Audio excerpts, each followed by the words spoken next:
about straining for that logo on the side of your helmet and not the name on your back. Yes, sir. Because we know what it represents. It represents everybody here you see and everybody you can't that we've talked about. I'm here to strain with you, man. I swear to God, I'm here to strain with you.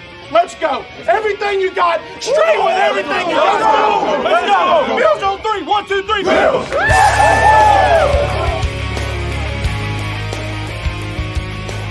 You're listening to the Off Tackle with John Fina show with your host, Joe Miller.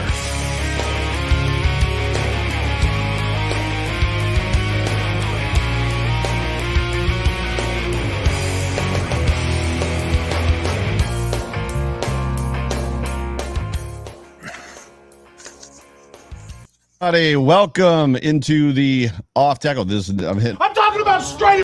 That's not what we want. I've got all kinds of problems at the top of the show here. That's what we're looking for right there. Ladies and gentlemen, welcome into the Off Tackle with John Fina show with your host, Joe Miller. That's me. And I'm sitting here with the man, the myth, the legend, John Fina himself. John, you look good. You got the rocking the visor. You're rocking the John Fina t-shirt. Rocking my new JF70T. Woo, thanks, Mark. And Lisa, thank you for the visor. They gave you the visor as well? Yeah, dude, that's all of that's hot. From Lisa. That's check the fit. That's what all the kids say now. So check the fit. Like the fit is. I already checked it. That's why it fits. It's adjustable. The fit is fantastic. But welcome everybody into the show. You are tuned into the Off Tackle with John Fina show on the Buffalo Rumblings vidcast and podcast network. Brought to you by Q42. And who is Q42? Well, Grills Mafia. Let's talk about Q42 and their authentic barbecue sauces. There's the KC style sauce, which is totally fine to slather on your barbecue ribs now that the Bills have dominated the Saints on Thanksgiving night. And then there's the Carolina inspired mustard sauce, former first round pick, the guy sitting right next to me, and current podcast idol. Man, they used the word idol in there. You're an idol. John Fina loves this one. And that was even before this sponsorship came around, which lets you know that it's true. Like, he really does love it. But that's a real John Fina endorsement right there. Just like how both of these sauces are made with real ingredients, like real Western New York honey. You can order Q42 barbecue sauce by going to Q42bbq.com. Use the code Fina Show, as we like to say, in all caps. So yell the word Fina Show. Get 50% off your order, 15% off your order right now, and order quickly or soon, or get your orders in, because on Twitter, the owner Iman basically talked about how the whole bunch of stuff was out of stock. So the stuff is apparently selling like crazy. So yeah, like hot sauce, barbecue sauce selling like hot sauce. It's craziness. It is craziness. It is craziness. But we have it's Patriots week, John. It's officially Patriots week. My company kicked us off Patriots Day, but I think that was a month or two ago. Yeah, this is November. Different. I don't think they're gonna give you this whole week off leading into Monday. I hope not. How are you feeling before we just sit around and obsess? Before we get started on the Saints game and take a quick look back, which is weird to be this far removed from it, so many days removed from it. How are you feeling with the Patriots game coming up, the Patriots week? Well, geez, I'd like to have number 27 back. So I don't know if we can magically go back in time and make that adjustment. I don't think this is the toughest week that we would miss him, but missing that guy in every phase of the game is going to cause some impact. Yeah. But Dane Jackson's there, right? You got to step up, next man up. It's just the way it goes. I mean, we can't look back. It's not like it's an ankle injury and sit around like hoping and praying for, when he's going to be able to take reps at practice and be full go. This is it. Right. We make this run without him, but with his leadership, I guess is the way to look at it. I'm a little apprehensive myself. So, and I don't know that it's all because of Trey. I'm just interested in what we're going to see from this football team. And it's funny that you brought Trey up. That was unscripted. Like, we didn't even plan that. Because for me, do we script? I mean, we really script that much? We script the clips. I mean, the script. Okay, there we go. Hey, don't make everybody think like we're spending 9 hours a day, like back and forth with the producers and the copywriters. There is and the sponsors. There's a general outline for the show. We definitely need a producer because somebody messed up the intro. It was totally me. I befungled the whole intro. But by the way, good point. You got it right on the first try. That was impressive. On the trade piece, for me, I have wondered recently as it pertains to this Buffalo Bills coaching philosophy, because I feel, and I think you would agree, that they're far more conservative. McDermott's far more conservative The play calling is far more conservative than they were last year when that defense they knew was not going to help them at all. So there was all the chips are in the middle of the table. We got to come out running and gunning and throwing the football over the field because we're going to have to outscore every single team we play, which is pretty much what they did last year, save a couple. I wonder with Trey going down, if it's going to move them back into more of a foot on the gas pedal, got to go, got to get points now kind of mentality. Yeah, you're just not even going to talk about the defensive adjustments that need to be made. I mean, the nice thing, though, I shouldn't say nice thing, but the only glimmer of upside not having the guy is that we're used to just rushing 4. I mean, we don't run a lot of zero. We threaten blitz a little bit. We bring people off the corners in strategic situations. So I had to get that out. Yeah. If we were a team that relied on 7 guys getting pressure or just moving the quarterback, which I don't think we do a great job of, but we're not terrible either. Right. Offensively, I think you might be onto something there. I mean, don't quote me. Are we recording this? It's being recorded. Dang, again. I'll have to watch Say my mouth. Say it. No, I like where you're going with it. I do. I don't think we've been throwing the ball downfield on verticals a lot recently, but what we've been doing is utilizing play action significantly more. And if you want to say Breida is the guy and Breida's a bigger threat now than DS and ZM, then you have a legitimate way to get guys open on the seam with play action. So you could be onto something, Joe. There might be something bouncing around in that little melon of yours. Well, with that, let's transition because that was a perfect segue again by the man, the myth, the legend, John Fina. Let's actually transition to the Saints game. Before we do, let's welcome some people into the chat. Pamela's in the chat. Cam Geezy's in the chat. Brian Bowers, what's up, Brian Bowers? Good to see you. Jay, who are you waving at? Are you trying to catch my? I'm on the podcast, Roman. What's up? Yeah, the food's ready. Daniel Gowers is on the chat or in the chat. Richard Rush is in the room. Richard Rush, Madonna, Juan Torres. All the usual folks are up in here, but so we're going to get right to it. It's Torres. It's yes, that Torres. I can't. That trilling the tongue thing has escaped me my whole life. And what's funny about that, as we digress or rabbit trail, in Spanish, when I took Spanish in high school, my Spanish teacher was like, every kid played on the ground and like do the trill. Do it. Torres. Yes. They're like, she was like, this is the sound that you made when you were playing cars. So I know everybody in the room can do it. And I was like, never made that sound when I played cars. Like, I don't know what you're talking about. I don't have that skill. So it just is what it is. So I'm deficient. Yeah, sure. I'm area, whatever that word is for the double R. I'm deficient. You're forgiven. Super deficient. Mostly. Thoughts on the game? Yes. Give me your thoughts on the Saints game. So expectations going into it versus what played out and how we did. Well, I expected to win. I mean, it's kind of a depleted Saints team, right? They were nothing special. I mean, I think the record was 5-4, 5-5 when we got them, and we left them at 5-5 or 5-6. But it's clear to me why. I mean, they just, other than a few guys up front, a couple of skill players. I mean, Trevor Siemian was just not good, right, when guys were open. So we like that, right? We thrive on that. The concern is, when are we going to play somebody again with that can run the ball and throw the ball competently and then have some defense. I didn't think their defense was particularly amazing. They had flashes here and there. Yeah. My expectations were that we were going to beat them. Now my thoughts on the game is it a reverse trap again? I mean, don't walk out of Thanksgiving in New Orleans thinking that you've achieved too much. I mean, you've achieved a little, right? You're advanced, you stay competitive, beat the Patriots once, and then don't lose out, and then you win the division. I'm pretty sure. Yeah. So I guess they met my expectations. Defense played lights out. I mean, lights out. And we're just getting to that level now. We're expecting more from the defense, or less. We're expecting less from the defense because they set the bar here. Right. And previously we had our offense up here. So we're kind of doing this thing. And now we're like, offense, catch up. What the hell? There were some great plays. There were some disappointing moments, but there always are. I mean, let's be realistic. There is nobody plays a perfect game. It's never as good as you think, never as bad as you think. But I think the risk is that if people leave this game thinking that they're, they should know they're in the hunt now, right? Or they're not it. They're not the it guys at the moment. Now, the cure for that could be rally around Trey White. Mm. That could bring everybody like, we got to, this is real now. We lost a guy we love and adore who plays off the charts. That can be a rallying cry, and that can carry you for, what do we need, 8 games? What are your thoughts and expectations? Those were mine. Don't steal them. I'm not going to steal any.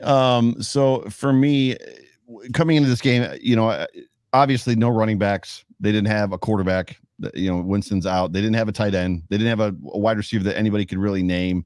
Ty Montgomery is a cast off from, I think, the Bears or something like that. The expectation I had was they were going to win, and they were going to win handily. It was funny because I got accused of being negative in my post game show. Like afterwards, a whole bunch of people were like, you were so negative, and it's like, I just didn't. I'm trying to keep it real, right? So we like lose to the Jaguars, and you're like in the gutter, and then like the next week we like crush the team we're supposed to crush.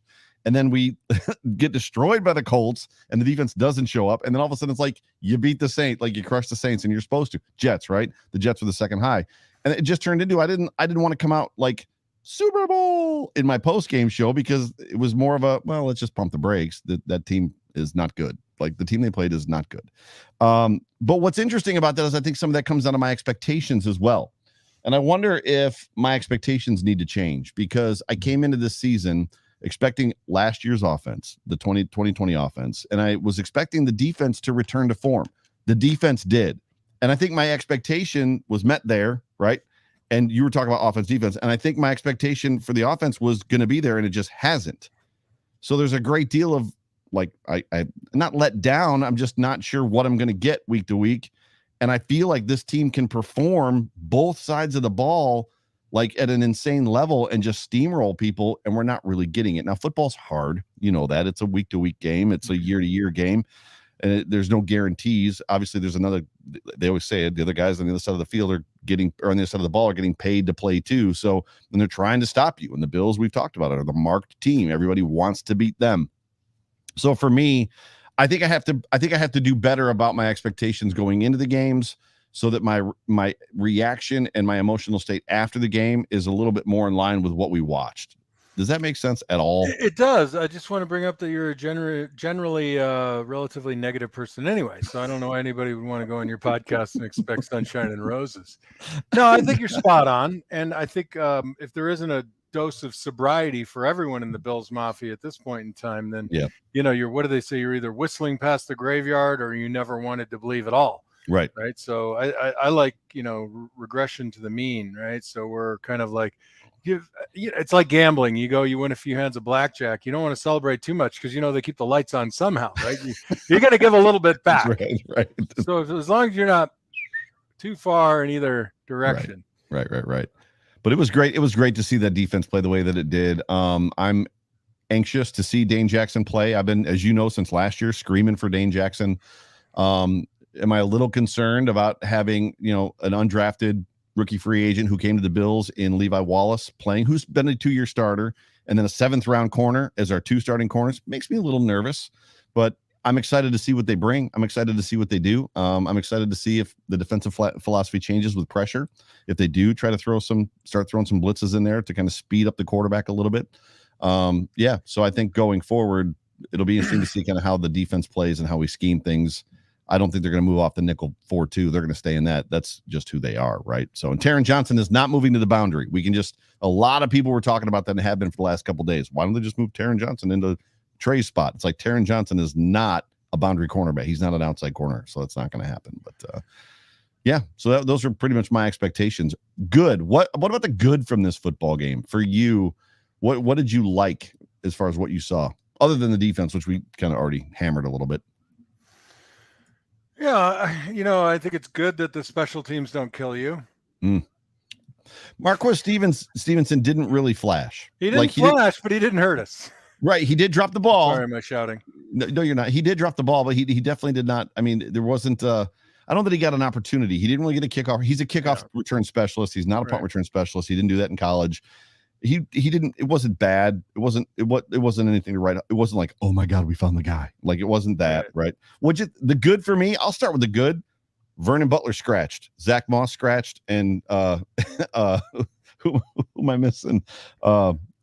Oh, and Isaiah McKenzie scratched. Those were That's Well, probably. I won't give you the Zach Moss one. I think that's not the good. I mean, it's I not was like ready to see something different. it's I guess not is where I'm okay. at with Well, that. that's fine. I mean, Yeah. but Zach Moss tries. Yeah. Oh, for sure. Yeah. Now I think Isaiah, that's we'll try a different guy. Yeah. I think that's your whole concept, right? Is like, if you didn't believe in him, you took one fumble when you could have thought about that 8 weeks ago or what have you, or 6 weeks ago. Yeah, I didn't miss Vernon Butler. And you remember what we talked about last week. This is what they said about it. And I'm like, yeah, that's code for you played poorly. Right. And, I mean, who in the room is shocked that he didn't dress for the game? Yeah. That's kind of a weird thing to go with the good at. So my turn now, which I think if it came out as being mean towards those players, that's not what I meant. I meant it was more about the mix-up. The good was the mix-up. I was ready for the shake-up. I'm making little ticks on my paper for generally negative moments by Joe. I'm up to 5.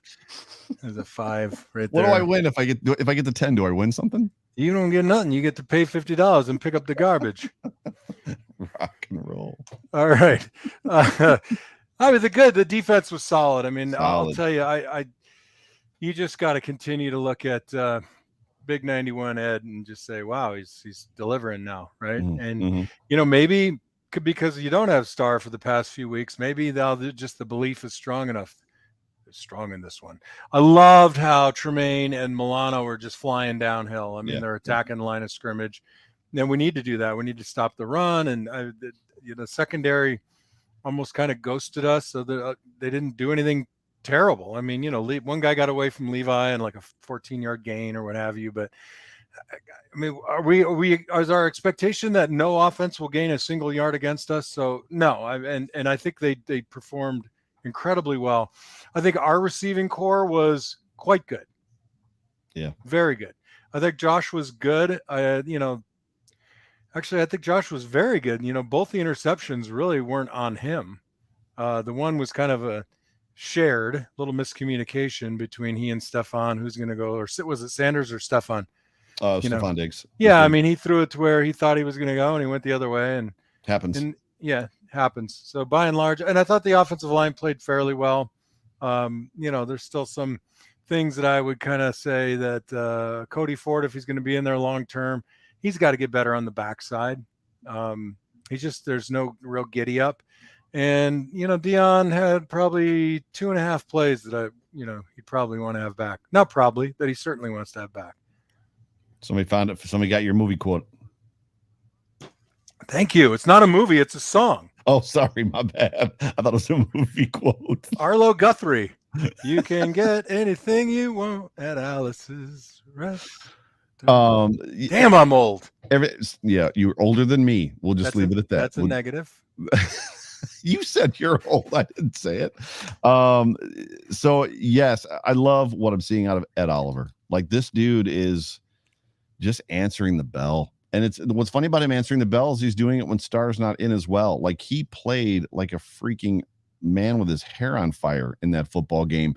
And yes, they were missing 3 offensive line starters as well as everything else that they were missing. But the dude and we're going to see we're going to see one of his clips here in a second, because we're gonna try a new strategy on the John Fina show, which is we're gonna put the good clips with the good portion, and we're gonna put the needs work clips with the needs work portion versus just showing clips whenever we want to. So we're gonna try to make it make sense. Yeah, we're gonna try to make it make. Well, if we can make sense of this mess. We can try to make it make sense. But that move that Stefan Diggs put on Marshawn Lattimore was just ridiculous. Like, that's something that Marshawn Lattimore doesn't want to watch over and over and over again, right? It's the stiff arm by Derrick Henry on Josh Norman. Like, Josh, don't ever show that again, and it just keeps getting shown and shown and shown. And all week long, that's all we've seen is that move that he put on him. Yeah. Go ahead. I know I'm talking about skill players. You don't like me talking about it just happens to all of us, man. I mean, everybody's been knocked on their hiney. Anybody who says they haven't never really strapped it on. For sure. And I thought Breida performed well. I thought Breida kind of took the opportunity. I mean, it wasn't a world beater, but it wasn't bad either. I mean, they're still trying to force the run. It seems like they're still trying to do whatever they can to make. So I think they had very nice, effective runs between Breida and Singletary. I mean, we expect our defense to drop them for a no gain on every play. We can't you know, Well, we they can't averaged. expect They the both. same thing They of both ourselves. averaged. They both averaged 2.9 yards of carry. So I wouldn't say that was But effective. it was effective when we needed it. We broke out some nice runs. Yeah, I think one point I that might you be said confusing one of the runs as a screen for a was a pass. touchdown. The It's a Burrito. modified. It is a modified run. That's it. I loved what you said, and I think sometimes Bills Mafia misses this part too, because so often I've been at a bar at a friend's house or just had people over, and like 21-yard pass, I'm just making it up now, the other team completes, and like people are losing their minds. Like the whole game is over because of 21-yard pass. And they had some relatively big gainers in that game and still only scored 6 points. So I think sometimes our expectations, to your point, that's right, is we need to like, no, they're going to gain yards. And this defense is predicated on the idea of kind of letting them get between the 20s. Like they're going to make some gains between the 20s, and we're going to shut them down inside the red zone. Same thing with, Josh Allen. Every single pass he throws is not going to be completed, even though almost all of them were in that game. Or covered in gold. Yeah, they will not be. Is that what you're saying? So he actually completed a 23 or 26 or something like that. And actually 2 of those were intercepted. So he actually completed 25 to 26. If you think about it. That's number 7. That is not negative. That's a positive. Totally negative. I'm being positive. When there's so much upside and all you can do is focus on one tiny little thing. My God, man, what are we married here? Do we need a sub on the host? Can I get a sub? Like, I need a sub. So the first play that we're going to go to, sub. Bring the lefty. Is Matt Breida, right? You wanted to talk about this Matt Breida? I got to drop this banner. So 2 seconds. There we go. Yeah, sure. But it wasn't really about Matt Breida. What I really wanted to focus on was we're running power strong, and you get an incredible double team on the front side, contrary to last week when we talked about the tackle and guard, not combination blocking to the proper linebacker. We left the play side backer run. Mm-hmm. When you watch this, you see Ford and Williams taking the 3 technique to the correct linebacker. So when Boker comes through the hole, he hits the right guy, and that's what springs the play. So you can run it now. So Ike is going to pull is what we're going to see in this play, right? Yes, unless you mixed them up on me as a nope, I did not. F-U to Fina. Here he pulls. You see where Williams has got his guy and driving him right there at the 24.5. Yep. That's because he comes off beautifully on the 3 technique. So they double team this already. They've got a yard of movement on the defensive tackle. And you see the linebacker's feet. He's gathering. He's gathering because he's about to catch Williams, which I don't recommend for anybody. And it makes it a great play. I mean, that's a 5-6 yard gain. But the important thing about this is so many of the things that you don't like about our running game really isn't the running game. It's missed assignments. Sure. I watched, and Dawson Knox, he's got to get better. I mean, he's just got to get better. Even on that block, it was serviceable, but any defensive end in the league knows they're going to toss him around a little bit because he's not fierce enough. They talked up his blocking ability in that football game too. The announcers were talking about like, so Mike Tirico. Do they watch the film we watch? We clearly know that they do not watch the film on the Buffalo Bills. So they don't watch. I mean, they just don't. So when you hear what any of the announcers talk about week to week, we know that they definitely don't watch the games. But no, this was a great play. I would take this all day long, because the funny thing too is, like, if we got this 3 times in a game, 4 times, like, Breida's probably going to squirt through one of them for 20, 30 yards, right? Yeah, I think what helps us too is there's nobody in space putting a defender in a nasty position, right? So you don't have anybody who can play in space and then get there in time.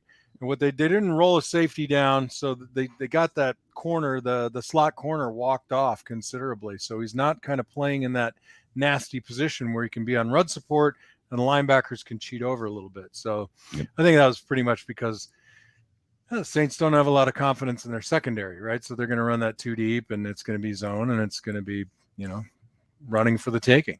Yep. I forgot to tell everybody as well, we are Super Chat Live. So if somebody wants to ask John a question, or if you've got something that you want to say, feel free to Super Chat us. You don't have to put a bunch of money in there, $1 or $2, and it'll glow in the chat in the comments section so I can see it, and then we'll throw it up there. So if you've got something you want to ask John, please feel free. So the next one we're going to get to is Ed Oliver. Is the Ed Oliver, one of the Ed Oliver sacks? Nope, wrong one. Yeah, you can skip that, or there we go. Okay, here it is. My bad. Let's watch it. Yeah, so what I love about this play, and we're going to see it from, I think you have the end zone on this Yes. play as well. Yep. Just the beauty of this is he crosses the face of the center, but it's not about that. It's about what he does with his leverage. He gets underneath his pads and he gets tight. So the center can't lock him out. So he closes the gap, he gets low, and he puts the center in an impossible position because he can't reset his hands because Ed's right up against his shoulder pads. And he's strong enough and he's got enough leverage where he's bringing that hand up underneath the center's right breast, and he's able to turn him. It's a really great play. And this will dovetail into the next one from Ed too, but he just has really fine use of his body and his leverage. Yeah, he dips. You actually see his shoulder dip down, like he stands up and then he dips back down and comes underneath him, which is exactly what you're talking about. And once he's underneath him, right there's nothing the guy can do. Right, and they set this up for him a little bit defensively, right? So you walk guys up in the gap. You have Tremaine Edmonds walked up, so you have no ability to slide. The biggest thing that kills Ed Oliver in pass rush is a double team, just like any defensive tackle, right? So look at the alignment of, I don't know if it's Jerry Hughes or if it's Addison or Ife Obada. I think it's Efe Obada. But now you got to Hughes on the left side. Hughes on the left side of the line. No, but next to Oliver. Oh, next to Oliver is it's Efe Obada. Yep. So this is actually a very uncommon alignment, right? You've got three defensive linemen clearly on one full side of the center. So what would make this normal is if Ed got in a 0 or a 1 or even back to a 1 on the right guard. So this is kind of a situation they're creating this for Ed. How can we get Ed walked up? You got Milano and Edmonds up in the gap, right? So 51 has to honor that threat.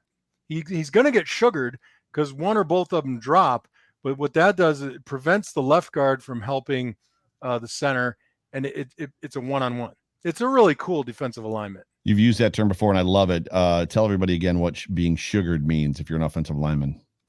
So 51, the right guard. He's got a guy who's inside Ed Oliver's feet, Tremaine Edmonds, right? He has to honor him as a threat. So he can't take his eyes off him. He has to set in order to take him as if he's coming, right? But then when the guy bails out, that's you're getting sugared. Like you're getting lined up to take a guy. He actually didn't feel like he was coming. He figured Milano was coming. He had to get depth anyway. So he get sugared by one, take the other guy, and it just ended up in it's 5-on-5 or 4-on-5, and we end up winning 5-on-6. Sorry, because it kept the tight end in. 51 in this stop frame is holding Matt Milano as well. So I don't think so. He's got his hands underneath his shoulder pads. His whole entire arm is showing. I think that's okay. You think so? Yeah.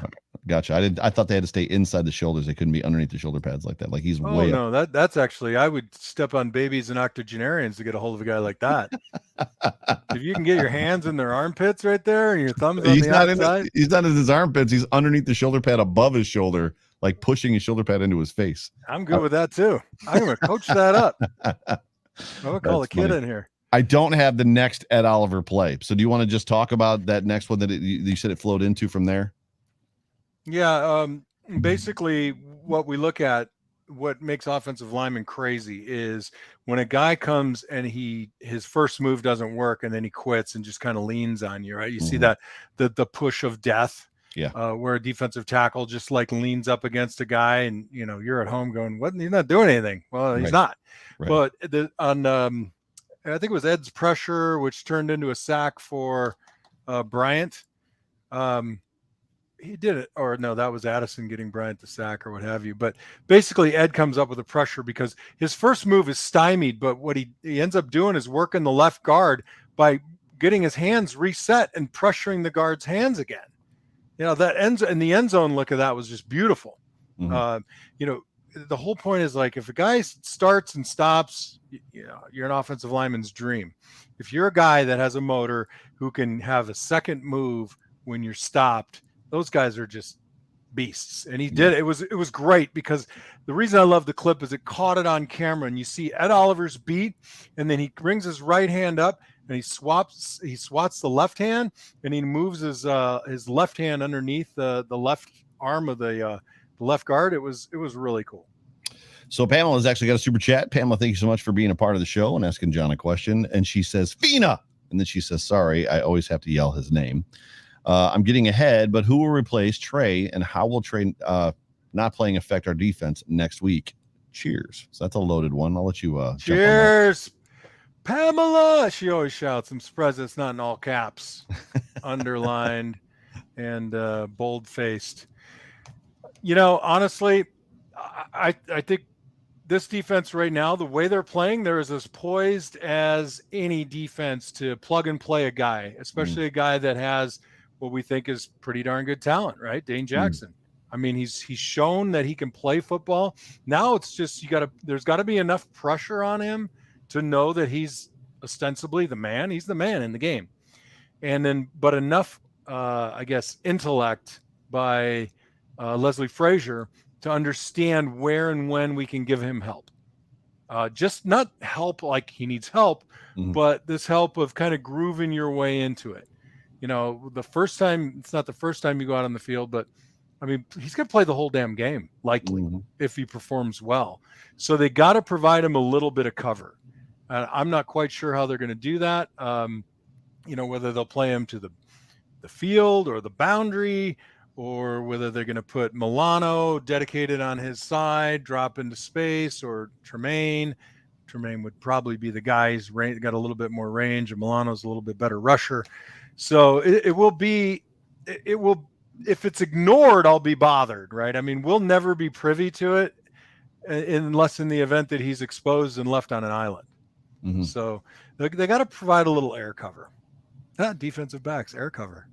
Yeah, I have a lot of faith in Dane Jackson. It's interesting because I think I think the run support is actually going to get stronger. I think Dane is he's shown that he makes plays. He's around the ball. So he has a feel for where the ball is going to go. He's instinctive that way, and he's a sure tackler. So I'm actually excited to see. Go ahead.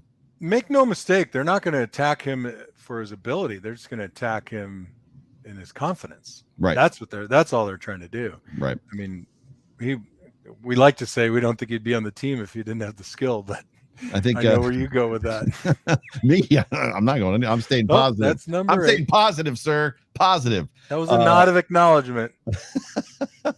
I think if there's a game that's going to set up nicely for him to kind of get his legs underneath him, it is this one, because Mac Jones is not going to be chucking the ball 60 yards downfield all game. Yeah, he's pretty much shown this season they've shown smartly, like they did with Brady when Brady was young, like they did with Roethlisberger when Roethlisberger was young. They just kept him kind of close. Stay in that 8 to 10, 15 yard range and don't do anything silly. I think we're going to see a lot of that this week, this Monday night as well. It doesn't hurt that Dane will be at home. He'll be on his familiar turf. It's not grass. I mean, those bode well for him to step into that role and, give a little sigh of relief, I guess. Yeah. John DeFazio just comes and says, what's up, fellas? Love the show. Smash the like button. Yes, that's one thing I miss. Every single show, I miss telling people to hit the like button. If you have not yet subscribed to the Rumblings YouTube channel, please subscribe and then hit the little bell too, because if you hit the bell, then you get notified every single time Rumblings is about to do a show, whether it's this one or one of our other many good shows. Needed that today. I thought today was Thursday again. So we're going to move on now after post Saints game, headed into the Patriots game. Just from what you saw, the work, what are some things that we need to do better? This team, where are they focused this week? Just from a fundamental standpoint, game plan standpoint, execution standpoint, yada, yada, yada. Well, it's clear that the offensive line play kind of goes up and down. I thought they played pretty darn well yesterday, aside from a couple plays. They can still get better. I think Cody Ford needs to do better on the backside of running plays. He was quiet. Like, you didn't hear his name get called. Right? I mean, and I'm not calling him out for holding here. I'm just talking about incremental improvement that can still be made. I mean, I don't know. One of my secrets, people ask, like, how were you able to play so long? What'd you do? There's 3 things that you need to do to stay in the game, right? You don't jump, you don't cause penalties, right? You don't miss assignments, and you stay off the ground.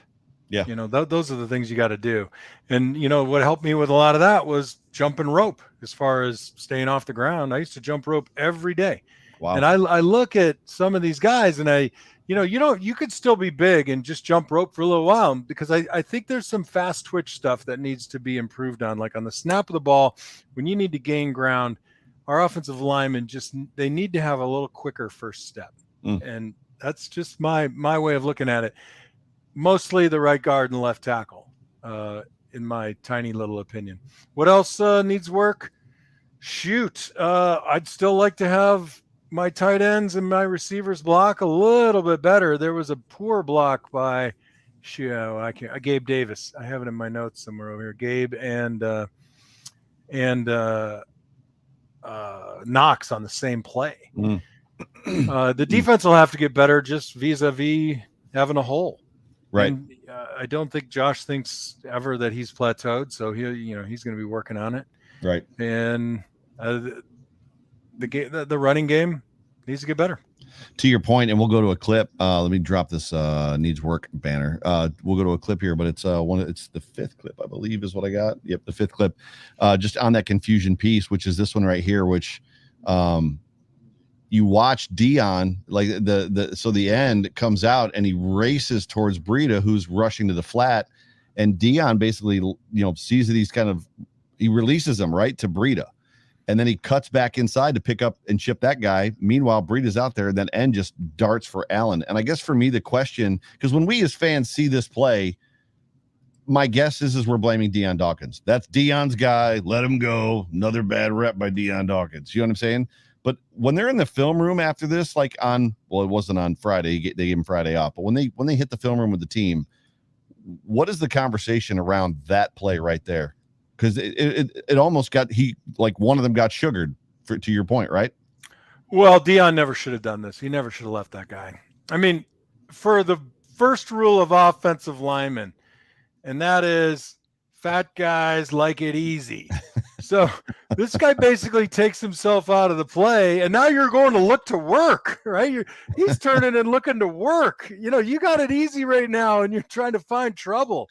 Right. So Deion should have stayed on him, and he knows he should have. He's just trying to do more.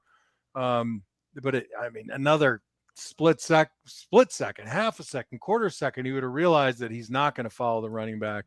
This is a mistake. It's a mental error with good intentions, I suppose. What's amazing is how surprised Josh was that he was barreling down on him. Like Josh's reaction, he looks for Breida as the outlet. He's like, "Oh, I got Breida." Whoa. Well, right at that moment is when Pam Adonna screamed, "Josh!" That was actually a really good impression. Like you almost got her accent down perfect, her little Buffalo accent. Like that was She's amazing. fuming right now. So let's go on to the next one. Deion's just trying to do too much. He should have stayed on the guy. Well, I just want to talk about his fast twitch. You want to talk about fast twitch muscles? Watch how fast Josh leaves the pocket. Ready and go, and he's gone. Like the guy caught him still, but that was impressive how fast he rolled. Deion's looked over there, was like, "Whoa, shoot! I should have stayed on that guy. Should have taken the easy work." Pam is back into the chat with a super chat. She says, "Joseph, they can't roll his R's, can't trill his R's. How confident am I that the Bills are going to beat the Pats?"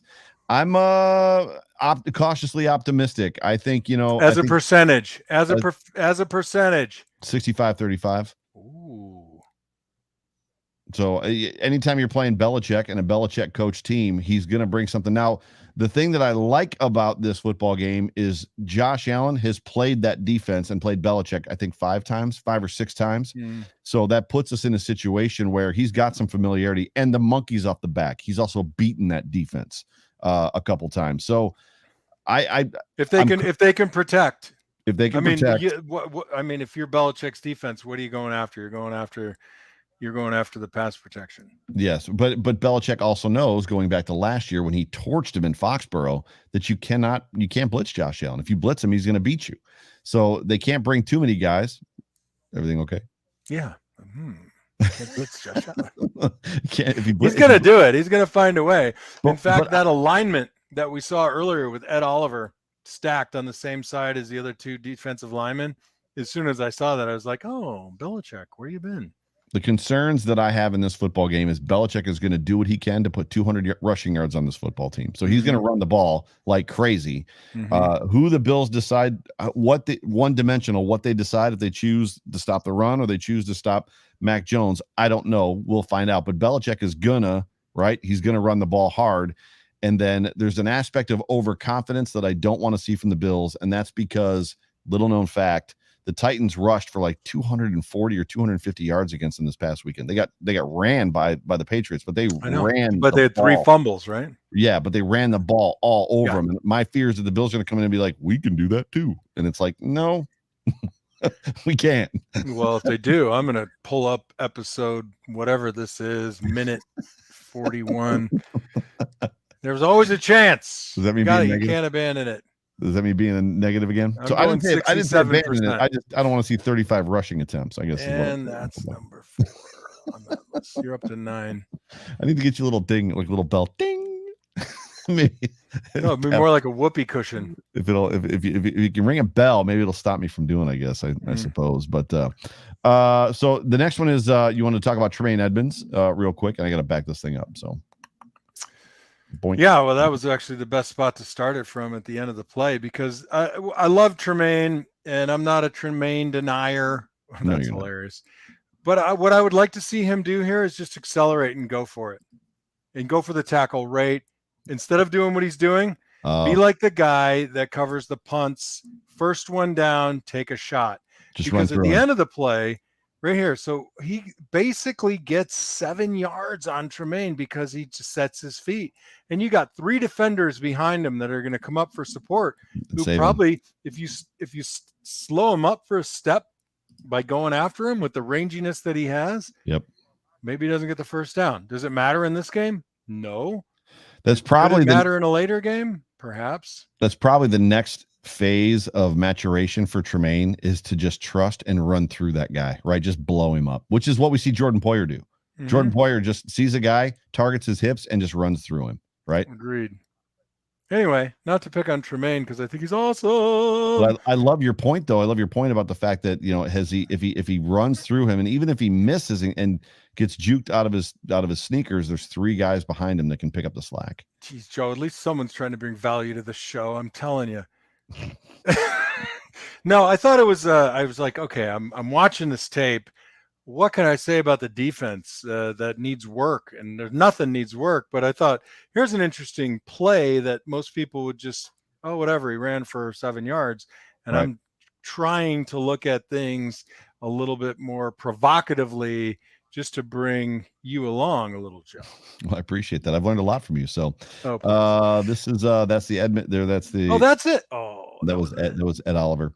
So this is Deion Dawkins here. One of his not great reps. Well, look, I'm telling you right now, it's the the false step. Now I know it's loud there, but that's why you see. Go back this beautifully. Right, stop right there. So look at his left foot.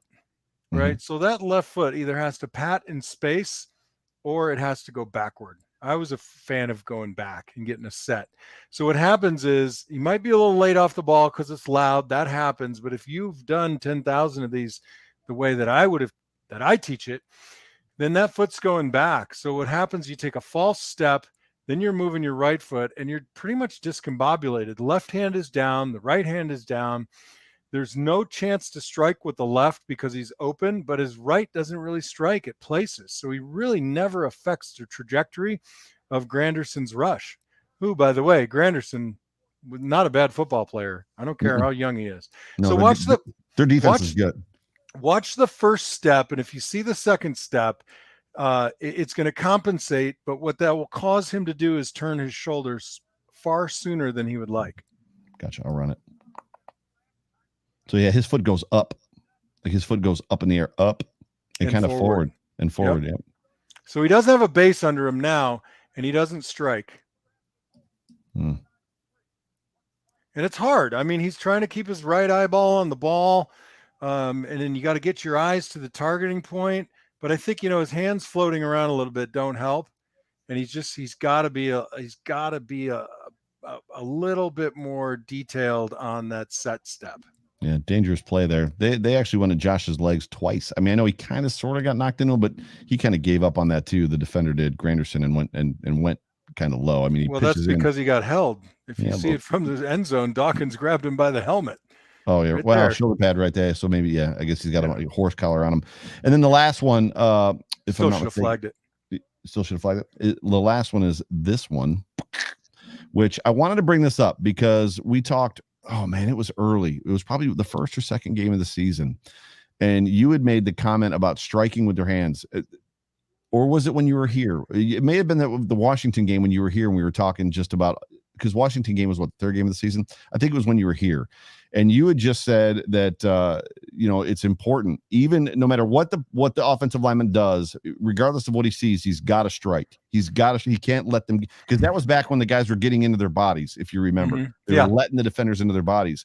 And so Dawkins does, to your point, what he's supposed to do. He strikes, he just misses. And it's just this goes back to, stop it right there. This goes back to the two ships in the night kind of thing.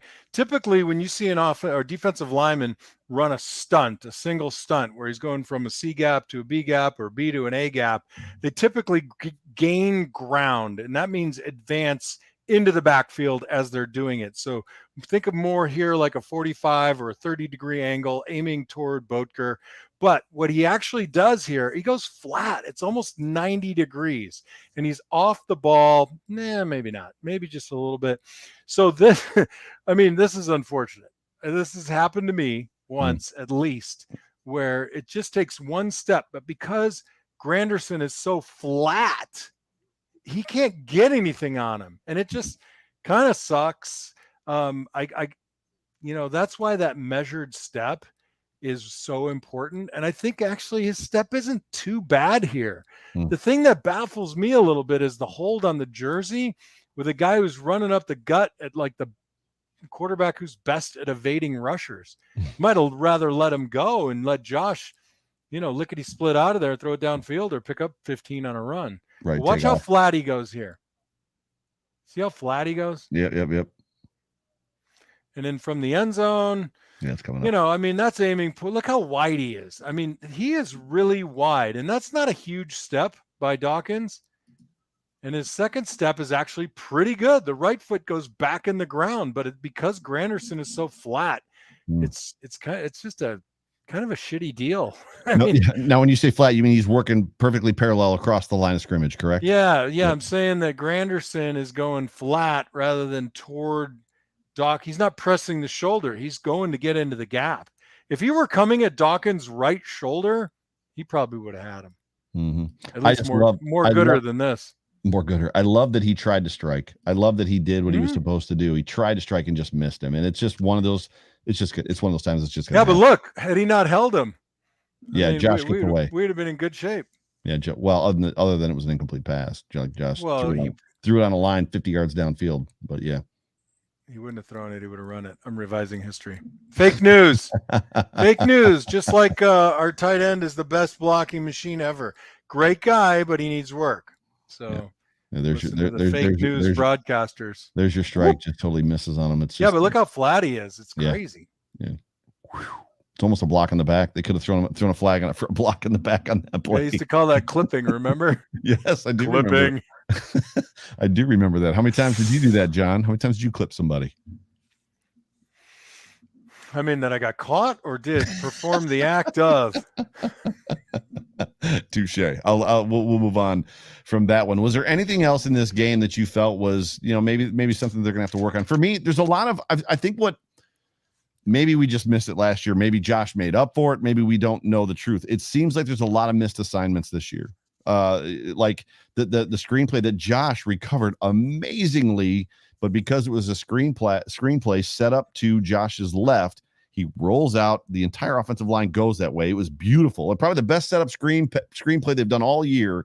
And he looks out there, no Breida. Breida's gone, so he's like, he doesn't panic. He just tucks the ball, runs to the side, and then throws a dart to Dawson Knox, like in traffic, and Knox catches the ball. Ineligible receiver downfield or ineligible man downfield because it's a screenplay. Yeah. But it seems like there's not discipline. It seems like there's some assignment issues on this offense. I'm not going to disagree with you because I've shown on film areas where people are blocking the wrong guy. They're not right. You got to be able to count. You got to start with whoever sets the count, the center or the quarterback is setting the count. I take that guy or you take that guy, and then we count this way or we count that way, depending on how we're going. But somebody's not confident enough or making the right calls, or the guys don't know the plays. I mean, Carl Mock used to give us a test the night before every game, or the Saturday morning before every game. And you had to fill out every position on the offensive line, who the running backs blocked, who the receiver blocked, and who the tight ends were blocking. And if you didn't get it, the same play repeated itself throughout the season, right? And then there's a couple of guys who just kept missing the same thing. And then, eventually the old guys were like, dude, you are dumb as – you have a bleep. Where's the bleep? We don't have one. So I don't know. I mean, I've always been a fan of testing. I think that testing elicits homework performance, right? So I agree with you. There have been some missed opportunities because people are just blocking the wrong damn guy. So when you got to the Buffalo Bills, they were a well-oiled machine. That offense was a well-oiled machine. Like, it was borderline unstoppable. It got stopped only a couple times every single year. Other than that, it was a race to the end zone every single game. But was Marchibroda there when you got there, or no? He had just left for the Colts. Just left the Colts. Yeah. So there's an aspect of, I guess the question I'm asking is you got to play for several different offensive coordinators. So when you're in the room, when you're in whatever it is, when you're doing film study, when you're doing, the game plan stuff, when you're whatever, what are the nuances? If you could, I mean, was there a recognition on you that it's like, oh, this guy's good, like from an offensive coordinator standpoint, or is it all pretty much the same thing and it's up to the player just to get it? Well, I'll tell you this, schematically, the run game is far more exciting than it was when I played, especially when I first got there. I mean, and that's because of they're allowing quarterbacks to run the ball more. They're stealing from the college game, because in the college game, you have to make up for, I really only have 7 players on offense. I got 2 guys that shouldn't be out there. So they're doing some really exciting things. And that's the onus is on you to study. Right. And there's more. And the Buffalo Bills have run a pretty wide variety of singular running plays, meaning not just a wrinkle off of that one. Like, this is a completely different play than this play. Right. And you have to be, the installation starts on Wednesday. That's the most boring day. You're kind of going over and, you're going through the book, turning the page, talking about this is 4-3, this is 4-3 stacked, this is 4-3, shade, the types of fronts that you're going to see and all the percentages in there. And, you're an hour and a half into that thing. You start to gloss over a little bit. You got to sit up, breathe deep.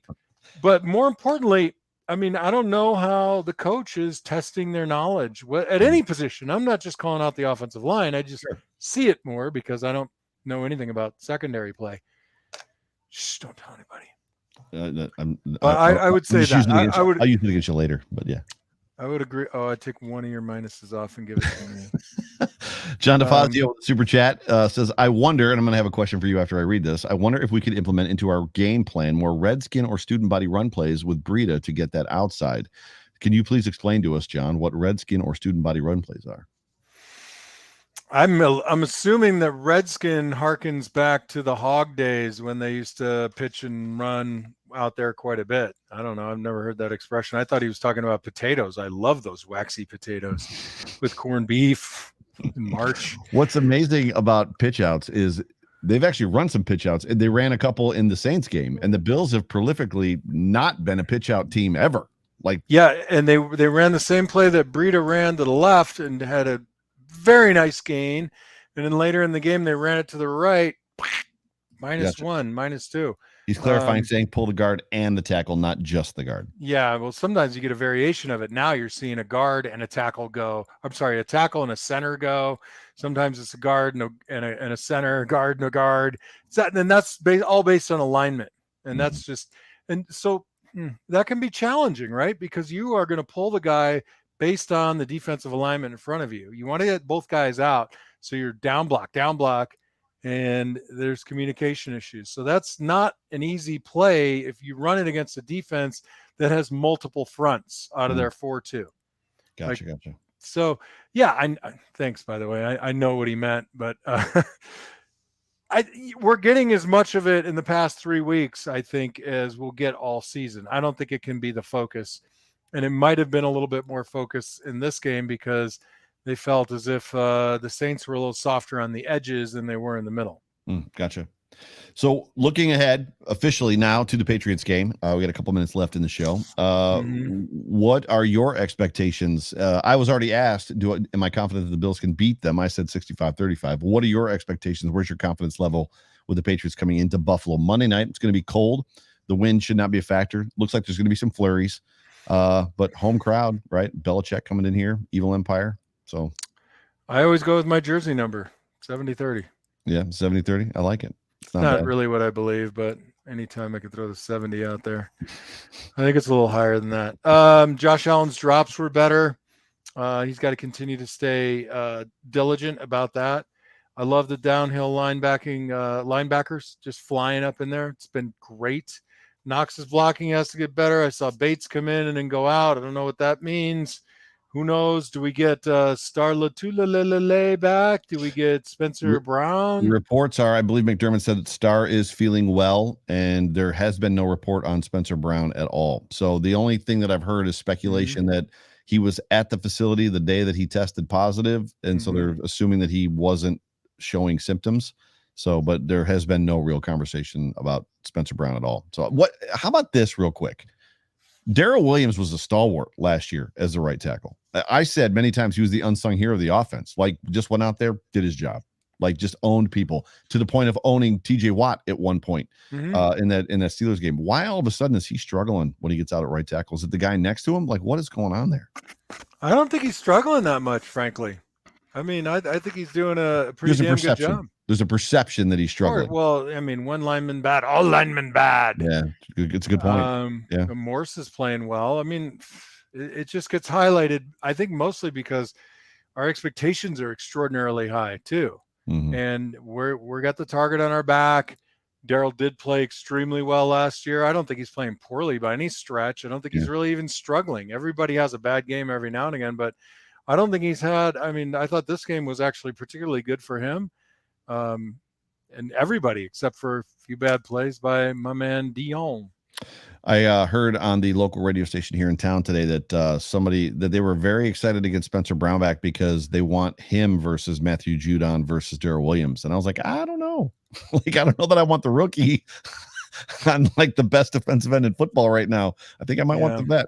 I'll tell you, the key to winning this game, though, is if we get the ball first, score first, right? First possession score. Shut them down if they have it first and score.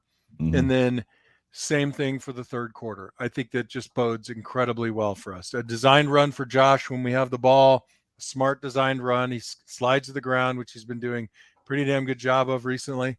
And I think, we can build on the excitement that we talk about all the time that they need to artificially create that can like lift them up a little bit. Yeah, for sure. And understand that they're still, whether they had been 4-7 at this point or 7-4, even if they were 4-7, people would still be coming after them because of last year. It doesn't matter. They just still want to say we beat those Bills because there's this perception out there. So before we wrap the show, our normal slot is 9:00 on Monday nights. Well, at 9:00 on Monday night next week, the Buffalo Bills are going to be playing a football game. So do we want to do the Off Tackle with John Fina show as a pregame show, or do we want to move it to Tuesday? Now, Tuesday is the Code of Conduct show with Jay Spence at 9, so we can do it at 8, which means we'd be an hour earlier. But I'll put you on the spot, so everybody's watching and listening, so we might as well tell them where they can find us next week. I don't know. I don't know the Arizona Wildcat basketball schedule. That's number 1. Romans basketball schedule. That's number 1. 2. No, the Wildcats are number 1. Romans number 1. So I'll have to look at that. And then you have like 10 million followers on the Tweeter box. We'll just not really. We'll get it out there. We'll get it. I think you've got more than me. I don't know. I think you do. So you're a celebrity. So I'm just the guy that tosses softballs to you for you to like knock them out of the park. No, you're a huge contributor, and I got you down here for 9 negatives. So well, that was technically a negative as well. It was just negative about myself. So round it out to 10. We are officially at 10. That's right. No diagrams this program. I'm sorry. Maybe next time.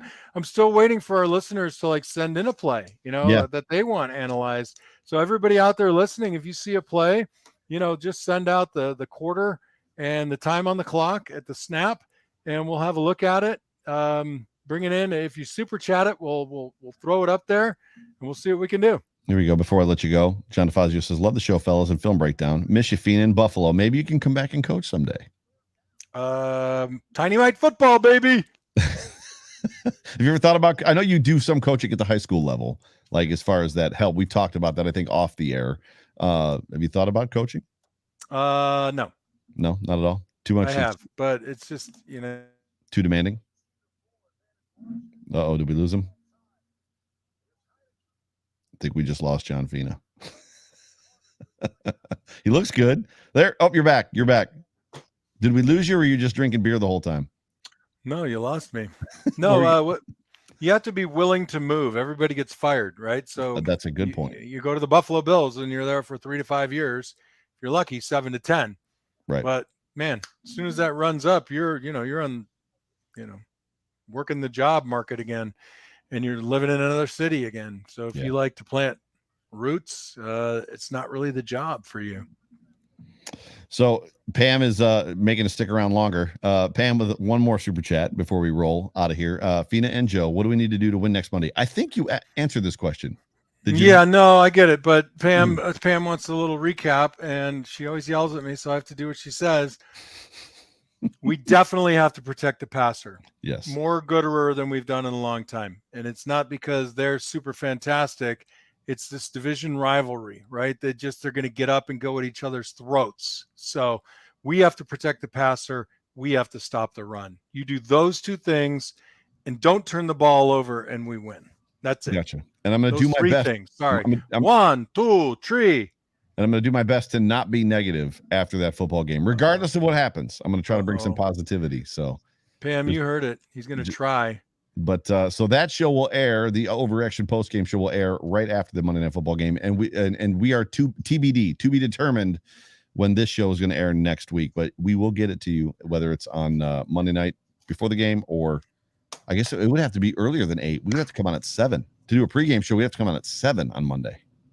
Yeah. That's actually sounds like fun. Hey, but all the super chatters, thank you to all of our wonderful fans of the Off Tackle with John Fina show, the OTWJF. Thanks a lot. We have a great time here. It's always more fun after a victory, not so much after a loss. But if you don't think there's ways to get better, then you're not looking closely enough. And I know Joe does. We love being here together. Joe, my wonderful host, me, the lack of talent, and we're going to be looking forward to next week. We'll announce it. Ladies and gentlemen, you have been tuned into the Off Tackle with John Fina show, brought to you by Q42 on the Buffalo Rumblings vidcast and podcast network. We appreciate you. Thank you so much for being a part of the show and being tuned into us. Joe Miller, John Fina, go Bills. Go Bills. Go Bills.